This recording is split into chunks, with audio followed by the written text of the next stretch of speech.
বাংলাদেশে এখন অস্থির সময় যাচ্ছে। অনেকে উদ্বেগ উৎকণ্ঠার ভিতরে কি হয়ে যায়, কখন কি হচ্ছে না হচ্ছে।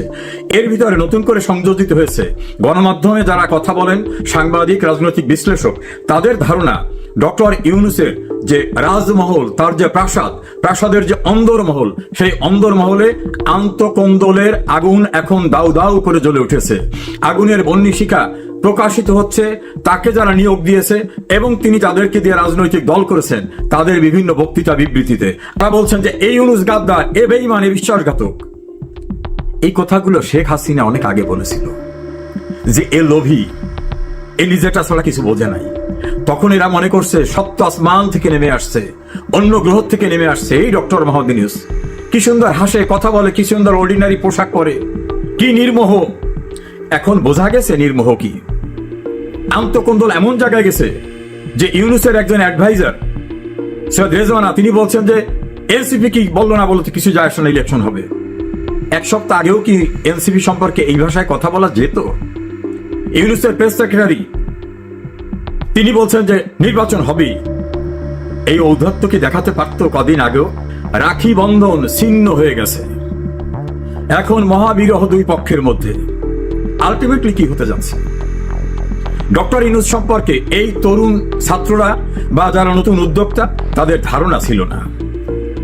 একাধিক ব্যক্তি বাংলাদেশের গণমাধ্যমে বলছেন, যারা কেউ আমলি করে না, যে ইউনূস নিজে লোভী, সে নিজেরটা ছাড়া কিছু বোঝে না।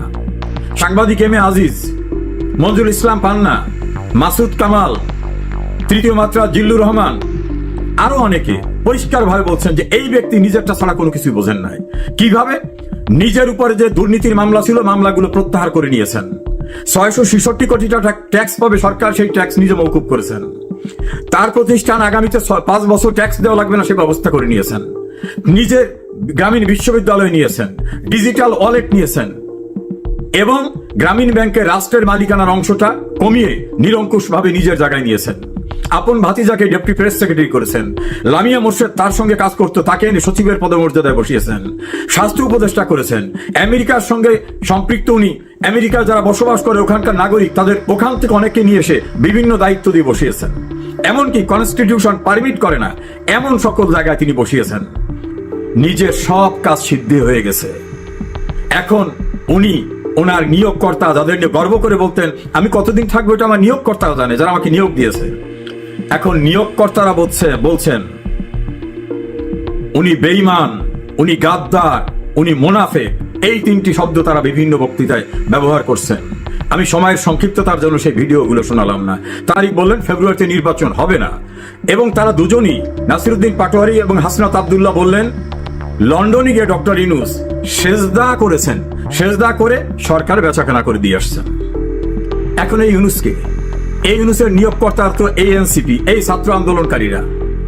হঠাৎ কি হলো? একেবারেই সব রিভার্স হয়ে গেল। সম্পর্কের অবনতি এমন জায়গায় চলে গেছে যে এখন তাদের আর নাকি মুখ দেখা দেখি নাই। তাদের কথিত জুলাই ঘোষণায় নেতৃবৃন্দরা তারা কক্সবাজারে গিয়ে অবকাশ যাপনে চলে গেলেন। তাদের নাকি ভালো করে ইনভাইটও করা হয়নি। তারা এখন অভিযোগ করছেন যে আমরা করেছি আন্দোলন, ওই ঘোষণার মঞ্চে আমরা থাকবো, সেখানে কেন রাজনৈতিক দলের নেতৃবৃন্দ? এবং একটু সূত্র জানায় তাদের নাকি 2 থেকে 3 জনাকে মাত্র নিমন্ত্রণ পত্র দেওয়া হয়েছে। ওরা বলছে যে আমরাই তো সব, আমরা এখন 2টা নিমন্ত্রণ পত্র নিয়ে যাব, আমরা ওখানে গেলামই না, অবকাশ যাপনে কক্সবাজারে চলে গেছে। তারা বলছেন যে এই ইউনূস গাদ্দার, এ বেঈমান, এ বিশ্বাসঘাতক। এই কথাগুলো শেখ হাসিনা অনেক আগে বলেছিল যে এ লোভী, এ নিজেরটা ছাড়া কিছু বোঝে নাই। তখন এরা মনে করছে সপ্ত আসমান থেকে নেমে আসছে, অন্য গ্রহ থেকে নেমে আসছে এই ডক্টর মোহাম্মদ ইউনূস। কি সুন্দর হাসে, কথা বলে, কি সুন্দর অর্ডিনারি পোশাক পরে, কি নির্মোহ। এখন বোঝা গেছে নির্মোহ কি। আন্তঃকন্দল এমন জায়গায় গেছে যে ইউনূসের একজন অ্যাডভাইজার সৈয়দ রেজওয়ানা, তিনি বলছেন যে এনসিপি কি বললো না বলতে কিছু যায় আসে না, ইলেকশন হবে। এক সপ্তাহ আগেও কি এনসিপি সম্পর্কে এই ভাষায় কথা বলা যেত? ইউনূসের প্রেস সেক্রেটারি তিনি বলছেন যে নির্বাচন হবেই। এই ঔদ্ধত্য কি দেখাতে পারত কদিন আগেও? নিয়োগকর্তাদের ইচ্ছার বিরুদ্ধে কথা বলছে।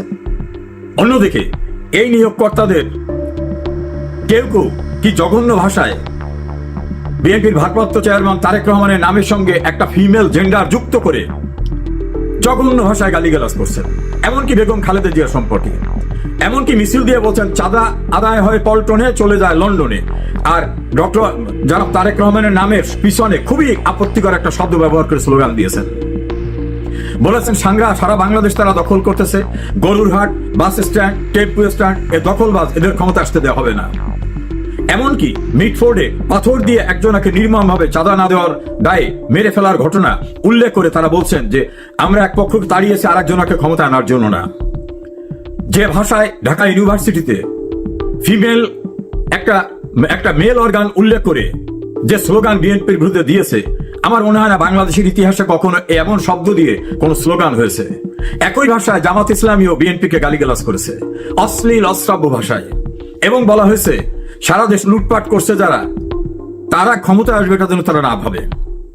এভাবে এনসিপি, জামাত, বিএনপি পরস্পরকে শালীনতা শিষ্টাচার বহির্ভূত ভাষায় গালিগালাজ করেছেন, যেটা বাংলাদেশে দীর্ঘদিন বিরোধ থাকা সত্ত্বেও আওয়ামী লীগ, বিএনপি, জাতীয় পার্টি, জামাত এরাও বোধহয় কেউ কোনোদিন এই ভাষা ব্যবহার করে কোন রাজনৈতিক নেতাদেরকে, প্রতিপক্ষকে কোনোভাবে গালিগালাজ করেনি। আর সারা দেশে যাতে বিএনপির ইমেজ সংকট চরম হয় সেজন্য জামাত ইসলামী মোটামুটি বিএনপিকে চাঁদাবাজের দল, বাজারঘাট দখল করা, বাড়ি দখল করা, মাছের গেট দখল করা, টেম্পো স্ট্যান্ড দখল করা, এই দখলবাজ হিসাবে মোটামুটি তাদেরকে বিভিন্ন জায়গায় জেনারেলাইজ করে ফেলছে। আবার বিএনপি বিষয় বলছেন যারা ৭১ অপরাধ করেছে, যুদ্ধ অপরাধী, যারা ৭১ বাংলাদেশ চায় নাই, তারাই দেশে ক্ষমতা আসতে পারবে না। আর মধ্যবর্তী থাকায় থেকে এই এনসিপি দুই গ্রুপকে নানা কথা বলছেন। এনসিপির মাহফুজ আলম, যাকে সক্রেটিস বলা হয়, তিনি তো বলছেন যে ৭১ সালের দায় যাদের কাঁধে রয়েছে তারা নতুন করে কোনো কিছু চিন্তা করতে পারবে না। আবার জামাতের নায়েবে আমির ডক্টর মোহাম্মদ আব্দুল্লাহ তাহের, তিনি বিএনপির এক নেতাকে পরিষ্কারভাবে বলছেন যে এনসিপির প্রধান যিনি, ও তো আমাদের তৈরি, আমরা ওকে গ্রোন আপ করেছি। নাহিদ ইসলামের কথা বলেছেন। তাহলে এনসিপি তাদের তৈরি। আবার তিনি বিবিসির সঙ্গে ইন্টারভিউ দিয়ে বলছেন এই আন্দোলন আমরাই করেছি, নেপথ্যে আমরা ছিলাম, কিন্তু আমাদের নাম বাইরে আসলে সমস্যা হবে, এই জন্য আমরা বেনামিতে অন্যদের দিয়ে, কেউ ছাত্রলীগের আশ্রয়, কেউ নূরের ছাত্র সংগঠনের আশ্রয়, বিভিন্ন ভাগের থেকে আমরা কাজ করেছি। এটা বিবিসির কাছে তিনি বলছেন। ওই সময় কিন্তু শেখ হাসিনা বলছিলেন এটা কোঠার আন্দোলন না, আসল আন্দোলন ক্ষমতা দখল করা, এবং এর নেপথ্যে জামাত, শিবির, বিএনপি। এখন কিন্তু তারা নিজেরা স্বীকার করতেছেন। একইভাবে এনসিপির আব্দুল হান্নান মাসুদ, আসিফ মাহমুদ, সজীব ভুইয়া, নাহিদ ইসলাম, তারা প্রকাশ্যে বলছেন আমাদের টার্গেট ছিল সরকার উচ্ছেদের ৫ তারিখ যদি সরকার পড়ে না যেত আমরা অস্ত্র তুলে নিতাম। তাহলে তাদের আসল টার্গেট ছিল সরকার পতনের আন্দোলন, এবং তাদের সেই অস্ত্র ছিল, অস্ত্র তুলে নিতাম বললে তাদের হাতে তো নিশ্চয় অস্ত্র ছিল না, তুলতো কোন জায়গা থেকে? এভাবেই তারা স্বীকার করতেছে সবখানে যে আমরা যদি মেট্রোলে আগুন না দিতাম, পদ্মা সেতুতে আগুন না দিতাম, আমরা যদি পুলিশ মেরে না ফেলতাম, তাহলে কি আন্দোলন গতি পেত? এসব হতো? তাহলে মানুষ মারা, পুলিশ মারা, দেশের ভিতর নৈরাজ্য সৃষ্টি করা, ভাঙচুর করা, ক্ষমতা দখলের জন্য অস্ত্রের প্রস্তুতি নেওয়া। এবং আসিফ মাহমুদ, সজীব ভুইয়া একথা বলছেন যে নাহিদ ভাই ভিডিওতে বার্তা তৈরি করে রেখেছিল যে আমরা অস্ত্র তুলে নেবো যখন, তখন এই ভিডিও বার্তা চতুর্দিকে ছড়িয়ে যাবে। তাহলে শেখ হাসিনা যেগুলো বলেছিলেন সেইগুলো এখন তারা স্বীকার করতেছে। আর ডক্টর ইউনূস এইটার সঙ্গে যে জড়িত, এটা শেখ হাসিনা বারবার বললেও অনেকে তখন বলছেন না, ক্ষমতায় থাকার জন্য অহেতুকভাবে ইউনূসকে অভিযুক্ত করছেন। ক্লিনটন ফাউন্ডেশনে গিয়ে ডক্টর মোহাম্মদ ইউনূস সেখানে সাবেক মার্কিন প্রেসিডেন্ট বিল ক্লিনটনের সামনে বলছেন নাথিং ওয়াজ হ্যাপেন্ড সাডেনলি, ইট ওয়াজ মেটিকুলাসলি ডিজাইনড, অর্থাৎ সুপরিকল্পিতভাবে এগুলো ঘটানো হয়েছে। আবার ইউনূসের যে শিল্পসালারা, তারা প্রকাশ্যে বলছেন আমরা মেসে থাকতাম, বিভিন্ন জায়গা থাকতাম, আমরা দীর্ঘদিন যাবত এই পরিকল্পনা করতেছি। অর্থাৎ এই কোটা বিরোধী আন্দোলন একটা ইস্যু ছিল, এবং এটা সরকার মেনে নিলে বিকল্প কি করা যেত সেটাও তাদের মাথার ভিতরে ছিল। এইরকম ভাবে একটি গণতান্ত্রিক সরকারকে উচ্ছেদের জন্য যে মেটিকুলাস ডিজাইন, যেটা শেখ হাসিনা বলতেন, ইউনূস সেটাকে এডমিট করেছেন। এই প্রক্রিয়ার ভিতর থেকে যারা কাজ করেছেন, এখন তাদের স্বার্থের সংঘাত। নতুন নতুন বাচ্চা ছেলেরা উপদেষ্টা হয়েছে, অর্থকড়ির স্বাদ পেয়েছে। কেউ তার নিজের এলাকায় বাবাকে দিয়ে সন্ত্রাস, নাহিদ ইসলাম তার বাবাকে দিয়ে অফিস খোলা, কেউ বলছেন মাহফুজের টাকা অস্ট্রেলিয়ায় চলে যাচ্ছে। আসিফ নজরুল সম্পর্কে অনলাইন অ্যাক্টিভিস্ট ইলিয়াস সাহেব বলছেন ১০০ কোটি টাকা তিনি আমেরিকায় নিয়েছেন। তিনি চ্যালেঞ্জ করে বলছেন যে কোথায় কিভাবে টাকা নেওয়া হয়েছে সব আমি জানি। এরকম ভাবে থলের বিড়াল সব বেরিয়ে আসা শুরু হয়েছে, অথচ এরা সবাই কিন্তু এক কাতারে ছিল। গতকাল একজন প্রভাবশালী অনলাইন অ্যাক্টিভিস্ট ফ্রান্স থেকে বলেছেন সার্ভে যে রিপোর্ট আসছে এতে বিএনপি, জামাত এনসিপি কারোরই ক্ষমতা আসার মতো অবস্থা নাই, নতুন কাউকে নিয়ে আসতে হবে। তিনি তার অ্যাসেসমেন্টে বুঝেছেন যে এদের কারো এখন ইমেজ ভালো না। ভেরি রিসেন্টলি যে সার্ভে হয়েছে, সেই সার্ভেতে এর পূর্বে যে সার্ভে একই প্রতিষ্ঠান করেছিল তার থেকে অবনতি হয়েছে বিএনপি, জামাত এবং এনসিপির। এনসিপি একটু বেড়েছে, বিএনপি জামাতের অবস্থা খুবই নিচে নেমে আসছে। অর্থাৎ এই দুই সংগঠনের যে প্রচন্ডভাবে ইমেজ সংকট, মানুষ তাদের কাছ থেকে মুখ ফিরিয়ে নিচ্ছে, মানুষের প্রত্যাশা পূরণ হবে না এদের দ্বারা, এটা মানুষ বুঝেছে। সারা দেশে চাঁদাবাজি, সন্ত্রাস এক প্রকার করছেন বিএনপি, আর জামাত করেছেন বিভিন্ন প্রতিষ্ঠান দখল করা, বিশ্ববিদ্যালয়ের ভিসি থেকে শুরু করে বিভিন্ন জায়গায়। ফলে দখলের যে একটা কম্পিটিশন হয়েছে, আর ইউনিসেফ পার্টির যারা তারা করছেন টাকা দেওয়া, টাকা নেওয়াটা। তিন প্রকারে তিন প্রতিষ্ঠানের লোকরা সারা বাংলাদেশে যে নৈরাজ্য, সন্ত্রাস, মবের সংস্কৃতি, বিচার বিভাগ দখল করা, প্রশাসন দখল করা, আইন শৃঙ্খলা পরিস্থিতি একেবারে ধ্বংস করে দেওয়া, প্রশাসনে তাদের ইচ্ছা অনুযায়ী সবকিছু হতে হবে এই ব্যবস্থা করা। এর ফলে মানুষ বুঝতে পেরেছে যে এদের দিয়ে বাংলাদেশে কিছুই হবে না। এই যে ইউনূসের অন্দরমহল যারা মিলে ইউনূসকে নিয়ে আসলো, শেখ হাসিনাকে ক্ষমতার থেকে সরিয়ে দিল। আজকে স্বার্থের সংঘাতে বিএনপি চায় দ্রুত ক্ষমতায় যেতে, তাতে যে সমঝোতা করতে হয় সেই সমঝোতা করে। এনসিপি মনে করে আমরা কেবল দল করলাম, এখন আমাদের কেউ চেনে না, গ্রামগঞ্জে যেতে হবে। পুলিশ, আর্মি, বিজিবি, র্যাব নিয়ে যাওয়ার পরে গোপালগঞ্জ সহ কক্সেস বাজার, চিটাগাং, ময়মনসিংহ, গাজীপুরে বিভিন্ন জায়গায় বাধার সম্মুখীন হচ্ছে। তারা একটু দাঁড়াবার পরে অতীতে সামরিক শাসকরা যেরকম ভাবে দল করছিল, এরশাদ, জিয়াউর রহমান, ওভাবে তারা হৃষ্টপুষ্ট হয়ে তারপরে তারা দল করবে, এরপর ইলেকশন করবে। জামাত মনে করে আমরাই তো সবকিছু করেছি, এখন ইসলামী দলগুলো নিয়ে আমরা বাংলাদেশে একটা ইসলামী রাষ্ট্র কায়েম করব, আমাদের সেই সময় দিতে হবে। বিএনপি মনে করে অনেকদিন ক্ষমতার বাইরে ছিলাম, এখন আর তড়িঘড়ি করতে হবে, দ্রুত একটা নির্বাচন দিক, তারেক রহমান প্রধানমন্ত্রী হোক, আমরা যারা দীর্ঘদিন রাস্তায় ছিলাম আমরা মন্ত্রী সহ বিভিন্ন সুযোগ সুবিধা নেই। এই স্বার্থের দ্বন্দ্বে, স্বার্থের সংঘাতে মাঝখানে ইউনূস দেখতেছে আমার কার জন্য উপযুক্ত।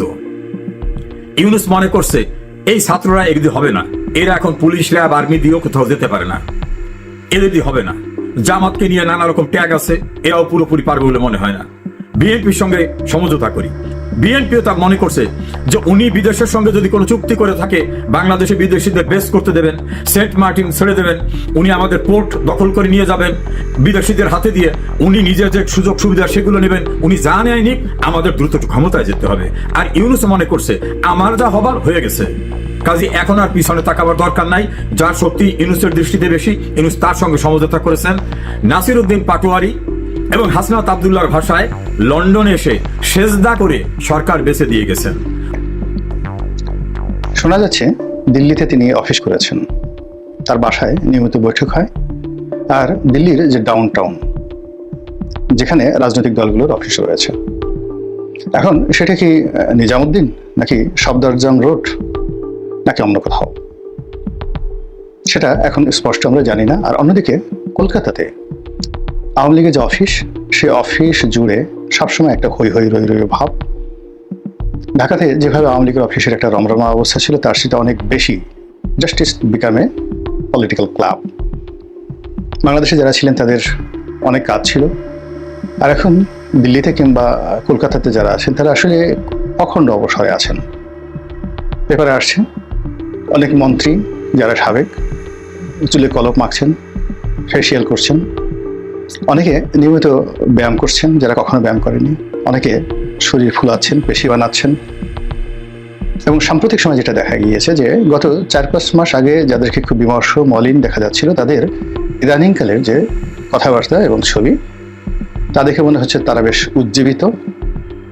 উদ্দীপিত, শক্তি অর্জন করেছেন, সামর্থ্য অর্জন করেছেন এবং যে কোনো একটি টার্গেট পূর্ণ করার জন্য বিশ্বাস এবং আস্থা অর্জন করার চেষ্টা করছেন। কারণটা কি? গত 1 বছরের মধ্যে শেখ হাসিনাকে নিয়ে নানা রকম গুঞ্জন আমরা শুনেছি। তিনি যখন গেলেন, প্রথমত বলা হলো যে তিনি কলকাতাতে গেছেন, ত্রিপুরাতে গেছেন, আসামে আছেন, এরকম নানা কথা। পরে আবার বলা হলো যে না, তিনি এই সামরিক বিমানে করে দিল্লিতে আছেন, তাকে গৃহবন্দী করে রাখা হয়েছে, কেউ তার সঙ্গে দেখা করতে পারে না। এরকম খবর যখন এলো, তখন অনেকের মাথায় বাজ পড়লো যে এটা কি ধরনের কথা। বাংলাদেশের যারা দেশের বাইরে থাকে টোকাই ইউটিউবার আছে, তো এই সকল টোকাই ইউটিউবার যারা রাজনীতির বোঝে না, লেখাপড়া ইন্টারমিডিয়েট পাস করেছে, তাও করেছে কিনা সন্দেহ, মানে মানুষকে গালাগাল করা ছাড়া যাদের আসলে রাজনীতির যে থিওলজি সে সম্পর্কে ন্যূনতম যাদের জ্ঞান নেই, তো তারা অকথ্য ভাষায় গালাগাল শুরু করলো ভারতকে, অসভ্য একটা দেশ, এই করেছে ইত্যাদি ইত্যাদি। তাদের সঙ্গে আমাদের জিহাদ করতে হবে। আর তাদের যে সকল অনুগামী রয়েছেন যারা তাদেরই মতো বা তাদের মতো নয়, তাদের সাথে আরো নিম্নমানের, হই হই রই রই করে যে না, ভারতকে জ্বালিয়ে দিতে হবে, পুড়িয়ে দিতে হবে, দিল্লি দখল করতে হবে, 7 সিস্টার দখল করতে হবে। আর এই কাজ কর্ম সামাল দিতে গিয়ে বেচারা ডক্টর মোহাম্মদ ইউনূস তিনি ভারী মুসিবতের মধ্যে পড়লেন। অভিজ্ঞ মানুষ, বয়স্ক মানুষ, তিনি জানতেন যে ভারতের সঙ্গে তার বন্ধুত্ব লাগবে, তারপরে ভারতের সঙ্গে তার চেষ্টা লাগবে, তদবির লাগবে। তো এই সকল কাজকর্ম করতে গিয়ে তিনি নরেন্দ্র মোদী সাহেবের সঙ্গে একাধিকবার বৈঠক করার চেষ্টা করলেন, বন্ধুত্ব করার চেষ্টা করলেন, কিন্তু ওখানে এমন একটা পরিস্থিতি তৈরি হলো যে ভারত বাংলাদেশের আর বন্ধু হলো না, এবং তারা বলে দিল ভবিষ্যতে যখন কোনো নির্বাচিত সরকার আসবে তাদের সঙ্গে ভারত সম্পর্ক পুনর্বিবেচনা করবে। ভারতীয় ভিসা, ভারতীয় চিকিৎসা, ভারতীয় আমদানি রপ্তানি, ব্যবসা বাণিজ্য সব ক্ষেত্রে রীতিমতো যে ধস নামলো, এটা এখন পর্যন্ত চলমান। বোঝার চেষ্টা করুন, আমরা চীন থেকে আমদানি করি, কিন্তু আমাদের আমদানির সবচেয়ে বড় পার্টনার ভারত, যেখানে অলমোস্ট আমাদের ইম্পোর্ট বাণিজ্যের 40% ভারত থেকে আসে। আর যদি বেসরকারি বা চোরাচালানির আমরা হিসাব ধরি, আমাদের দেশে অলমোস্ট 70% আমদানি পণ্য ভারত থেকে আসে, 70%, যেটা চোরাচালানি। সেখানে গরু বলেন, মরিচ বলেন, চাল, ডাল, চিনি, আটা, ময়দা থেকে শুরু করে আরো অনেক কিছু, পুরো জিনিসগুলো এখন বন্ধ। ফলে এই দায় আমাদের মেটাতে হচ্ছে বৈধ পথে আমদানির মাধ্যমে, তৃতীয়, চতুর্থ, পঞ্চম দেশ থেকে আমদানির মাধ্যমে। বিশাল ব্যয়, দ্রব্যমূল্য বেড়ে গেছে, আর আমাদের দেশের যা হওয়ার তাই হয়ে গেছে। ডক্টর মোহাম্মদ ইউনূস যেহেতু অর্থনীতির ছাত্র, তিনি এবং তার লোকজন, পররাষ্ট্র উপদেষ্টা, প্রাণান্ত চেষ্টা করেছেন ভারতের সঙ্গে সম্পর্ক স্বাভাবিক করার জন্য। কিন্তু ওই যে বললাম যে টোকাই প্রকৃতির যারা লোকজন রয়েছে, তারা এরকম মানে সেই গল্পের মতো আর একটা গ্রুপ নানা রকম নিজেদের মানে তাদের যাকে বলা হয় নিজেরা নিজেদেরকে নিচে নামাতে নামাতে এমন একটা জায়গাতে নিয়ে আসছে যে রাষ্ট্রের যারা কর্তা ব্যক্তি তারা এখন বুঝতে পেরেছেন যে এই সকল লোক রাষ্ট্র শক্তির শত্রু। ফলে রাষ্ট্র তাদেরকে ধরার জন্য ফাঁদ পেতেছে, যে কোনো মূল্যে তাদেরকে এবং তাদের যারা ঘনিষ্ঠজন রয়েছেন এই রাষ্ট্রের মধ্যে যারা অশান্তির সৃষ্টি করেছেন গত 1 বছর, তাদের সকল তালিকা করে তাদেরকে ধরার জন্য রাষ্ট্রের যত যন্ত্র আছে সর্বোচ্চ সতর্কতা নিয়ে everybody they are trying, this is the reality. এখন এই যে একটা বিরাট ক্ষত তৈরি হয়ে গেছে, আপনি তো রাতারাতি চাইলেই এই ক্ষতটা পূর্ণ করতে পারবেন না। ডক্টর মোহাম্মদ ইউনূস, তারেক রহমান সাহেব বলেন, ইভেন শেখ হাসিনা বলেন, ইভেন অতীতের সবচেয়ে বড় শাসক সম্রাট আকবরকে যদি বাংলাদেশে বসিয়ে দেন, অন্তত 7-8 বছরের আগে এই দেশ ঠিক হবে না। শেখ হাসিনার জমানাতে যে ক্ষয়ক্ষতি হয়েছিল, যদি ডক্টর মোহাম্মদ ইউনূস ঠিক মতো চালাতে পারতেন, হয়তো 3 বছরের মধ্যে এটা কাটিয়ে ওঠা সম্ভব ছিল। কিন্তু গত এক বছরে যে সমস্যাগুলো তৈরি হয়েছে, তাতে করে অতীতে শেখ হাসিনার ক্ষতগুলো সারার জন্য 3 বছর, আর এখনই গত 1 বছরে যে ক্ষতগুলো তৈরি হয়েছে, অ্যাটলিস্ট আরো 5 বছর, 8 বছরের আগে এই দেশের কোনো কিছু স্বাভাবিক হবে না। এখন যে সমাজটা, এটা সার্ভাইভাল ফর দ্য ফিটেস্ট। যাদের শক্তি আছে, সামর্থ্য আছে, বুদ্ধি আছে, কৌশল আছে, তারা টিকে থাকতে পারবে, আর বাকি সব নিঃশেষ হয়ে যাবে, চলে যেতে হবে, মরে যেতে হবে, অপদস্থ হতে হবে, ক্ষুধার্ত হতে হবে, এরকম অবস্থা। এই যে বাস্তবতা, এই বাস্তবতাটা বর্তমানে যারা রাষ্ট্রযন্ত্রে আছেন তারা হাড়ে হাড়ে টের পাচ্ছেন। ফলে আপনি দেখুন সব জায়গাতে একটা খামোশি ভাব, কেউ কথা বলছে না, চুপ হয়ে আছে। ক্যান্টনমেন্ট কথা বলছে না, বঙ্গভবন, গণভবন কেউ কথা বলছে না। কিন্তু এই দুর্বলতাটাকে কাজে লাগিয়ে শেখ হাসিনা তার তৎপরতা বাড়িয়ে দিয়েছেন। কি বাড়িয়ে দিয়েছেন আমরা যেটা জানতে পারছি, তিনি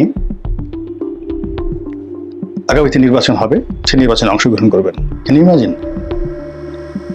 কি কথা তিনি বলছেন, কনফিডেন্স কোথায়, কোন সূত্রে, কেন, কিভাবে তিনি আসবেন, নির্বাচন করবেন, এই কথাগুলো তিনি বলছেন। 2 নম্বরে আবার যে তত্ত্বাবধায়ক ব্যবস্থা ধ্বংস করেছেন, সংবিধান নষ্ট করেছেন, তিনি আবার বলছেন যে আমরা তত্ত্বাবধায়ক সরকার ছাড়া নির্বাচন করব না। তাহলে তার যে আত্মবিশ্বাস চালাতে থাকবেন। আর তার এই কথা শুনে তার আমলে যারা নির্বাসিত হয়েছে, নির্যাতিত হয়েছে, তাদের সে যে কি কম্পন, এটা বলার মতো নয়। যতবারই শেখ হাসিনার কণ্ঠ তারা শুনছে, ততবারই যাকে বলা হয় তাদের মধ্যে কম্পন তৈরি হয়েছে। ঘটনাটা এরকম যে ধরুন আপনি যদি কখনো সাপের কামড় খান এবং প্রাণে বেঁচে যান, সাপের ফোঁস শব্দ শুনলে আপনি সেন্সারলেস হয়ে পড়বেন। আপনি যদি বাঘের যাকে বলে থাবা আপনার শরীরের উপর পড়ে, তারপর আপনি যদি কখনো বাঘের গন্ধ শুকেন, মুহূর্তের মধ্যে আপনি সেন্সলেস হয়ে পড়বেন। শেখ হাসিনা যাদের উপর জুলুম করেছেন, অত্যাচার করেছেন, এই জুলুম অত্যাচার বাঘের থাবা এর চাইতে মানে যাকে বলা হয় নির্মম নিষ্ঠুর ছিল। ওই যে সুরেন্দ্র সেনগুপ্ত বলে গেছেন, বাঘে ধরলে বাঘ ছেড়ে দেয় অনেক সময়। আপনি যদি বাঘের সামনে খুব অভিনয় করতে পারেন যে আপনি মরে গেছেন, নিঃশ্বাস প্রশ্বাস বন্ধ করেছেন, বাঘ মরা মানুষের সাথে যুদ্ধ করে না, তো বাঘ আপনাকে ছেড়ে চলে যাবে। কিন্তু শেখ হাসিনা আপনাকে খোঁচাবে, আপনি আসলে মরেছেন কিনা দেখবে, এবং শতভাগ নিশ্চিত হওয়ার পর এরপর আপনার মৃত যে লাশ, সেই লাশের সঙ্গে সে কি করবে এটা সে সিদ্ধান্ত নেবে, কিন্তু আপনাকে ছাড়বে না। তার 15 বছরের শাসন এমনই মনে হয়েছে। আর এই 15 বছরের শাসনের আগে তিনি আরো 5 বছর শাসন করেছেন।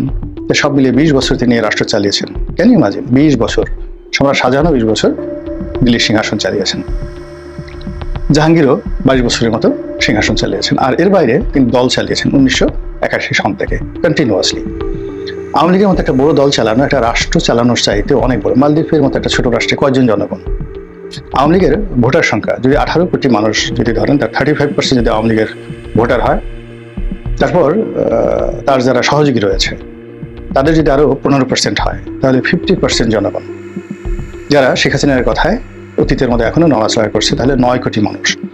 এই 9 কোটি মানুষকে তিনি রাষ্ট্র ক্ষমতায় থেকেও ডান্ডা মেরেছেন, প্রভাবাধীন রেখেছেন, নিয়ন্ত্রণ রেখেছেন, আর এখনো রাখছেন। এবং তারা যত কিছু হোক না কেন, তারা অন্ধের মতো শেখ হাসিনা জয় বাংলা, জয় বঙ্গবন্ধু, এবং তাদের একটা অংশ মনে করে শেখ হাসিনা আবার ফিরে আসবে এবং সাবেক সেই জায়গাতে। যা হোক, এনিওয়ে, তো এরকম যখন একটা অবস্থা চলছে আমাদের দেশে, যখন একেবারে সমস্যায় আমরা জর্জরিত, বিশ্বাস, আস্থা, নির্ভরতা কোথাও নেই, ঠিক সেই সময়টাতে হঠাৎ করে শেখ হাসিনা তৎপরতা বেড়ে গেছে। তিনি অফিস খুলে বসেছেন, যেটা শোনা যাচ্ছে দিল্লি থেকে নিয়মিত লোক তার বাসায় যাচ্ছেন। তারপর কলকাতাতে যারা আছেন তারা অনেকে দিল্লিতে বাসা ভাড়া করছেন টেম্পোরারি। কলকাতা থেকে দিল্লিতে গিয়ে তারা সিরিজ বৈঠক করছেন সকাল থেকে রাত পর্যন্ত। জয়ের বন্ধু হিসেবে পরিচিত মোহাম্মদ আরাফাত, তো মোহাম্মদ আরাফাত একটা সাক্ষাৎকার দেখলাম যে কোথায় দিয়েছেন, যেটা ভাইরাল হয়ে গেছে। তিনি বলছেন যে সকাল থেকে রাত পর্যন্ত এত পরিশ্রম করতে হচ্ছে, কাজ করতে হচ্ছে, যে কোথা থেকে যে সময় চলে যায়, কখন দিন হয় কখন রাত হয় টের পায় না। অন্যান্য যারা আওয়ামী লীগের নেতৃবৃন্দ রয়েছেন, বিশেষ করে আওয়ামী লীগের যারা ব্রেইন হিসেবে কাজ করেছে, সাংগঠনিক ব্রেইন, যেমন ধরেন লিয়াকত শিকদার, ছাত্রলীগের লিয়াকত শিকদার, তারপরে যেমন ধরেন খালিদ মাহমুদ চৌধুরী মন্ত্রী ছিলেন, তারপরে শেখর প্রধানমন্ত্রীর এপিএস ছিলেন, এমপি ছিলেন, তারপর সেলিম মাহমুদ, ডক্টর সেলিম মাহমুদ, এরপর স্বরাষ্ট্রমন্ত্রী আসাদুজ্জামান কামাল, এরকম অসংখ্য মহিবুল হাসান চৌধুরী, এমনকি ওই যে জাভেদ লন্ডনে যিনি আছেন, লাভের সময় রেজাউল করিম, এই মানুষগুলো প্রতিটি মুহূর্ত বলতে গেলে দলের জন্য সারাক্ষণ তারা কিভাবে প্ল্যান করবে, কিভাবে কি করবে, এই কাজে প্রত্যেকটা মানুষ নিজেরা সিরিজ বৈঠক করছে। তার সঙ্গে সঙ্গে শেখ হাসিনার সঙ্গে সিরিজ বৈঠক করছে, যেটা এই 3 মাস আগেও আমরা এই ঘটনাগুলো শুনতে পারিনি। হঠাৎ করে এরকম হলো কেন? এবং ইন্টারনেটে আপনি দেখবেন যে এই যে মানুষগুলোর নাম শুনলাম, এদের অনেকেই ইদানিং বেশ কথাবার্তা বলছে। আপনি নিঝুম মজুমদারের কথা চিন্তা করেন,